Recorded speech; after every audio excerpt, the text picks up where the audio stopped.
வணக்கம். சற்று முன் கிடைக்கப்பெற்ற மிக முக்கியமான செய்தி ஒன்று வெளியாகி உள்ளது.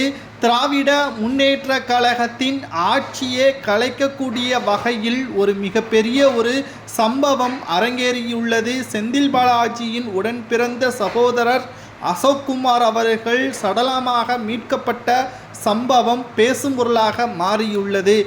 அசோக்குமார் தான் என்ற ஆதாரத்துடன் நிரூபிக்கக்கூடிய வகையில் உறவினர்களை தற்பொழுது சம்பவ இடத்திற்கு வரவழைத்திருக்கிறார்கள் காவல்துறை அதிகாரிகள். கடந்த 15 மாதங்களாக தேடப்படக்கூடிய குற்றவாளியாக அறிவிக்கப்பட்ட அசோக்குமார் அவர்கள் கடந்த சில நாட்களாக அவர் இருக்கும் இடத்தை கண்டுபிடித்து விட்டதாக அமலாக்கத்துறை அதிகாரிகள் அறிக்கை ஒன்று வெளியிட்டிருந்தார்கள். அதையும் நமது சேனலில் பதிவு செய்திருந்தோம். தற்பொழுது மிகப்பெரிய ஒரு முக்கியமான பரபரப்பான செய்தி தான் கிடைக்கப்பெற்றுள்ளது.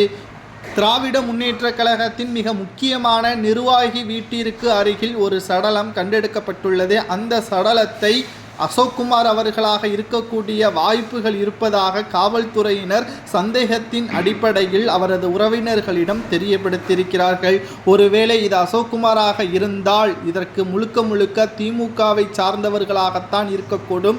இவர் சிக்கினால் செந்தில் பாலாஜி அவர்கள் சிறைக்கு செல்வதை விட திமுகவில் இருக்கக்கூடிய மற்ற அமைச்சர்கள் சிறைக்கு செல்வார்கள்.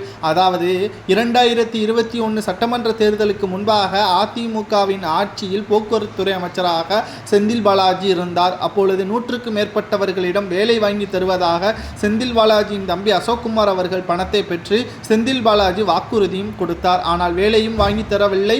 அந்த பணத்தை மோசடி செய்தார். அந்த பணத்தை சட்டத்திற்கு விரோதமாக பணவர்த்தனை செய்ததன் காரணமாக அவர் மீது வழக்கு பதிவும் செய்யப்பட்டது.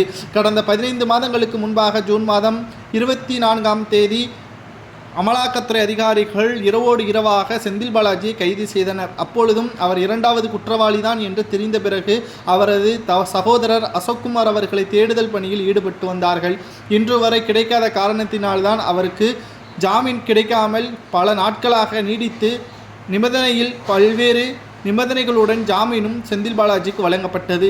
செந்தில் பாலாஜியின் தம்பி அசோக்குமார் அவர்கள் கைது செய்யப்பட்டால் நிச்சயம் திமுகவும் பூண்டோடு காலியாகக்கூடிய வகையில் அமலாக்கத்துறை அதிகாரிகள் வழக்கு பதிவுகளை செய்திருந்த காரணத்தினால் எங்கே அசோக்குமார் சிக்கிவிடுவாரோ என்ற ஒரு அச்சத்தில் திமுகவை சார்ந்த மிக முக்கியமான நிர்வாகிகள் அவரை முடித்திருக்கலாம் என்ற தகவலும் கிடைக்கப்பெற்றிருக்கிறது.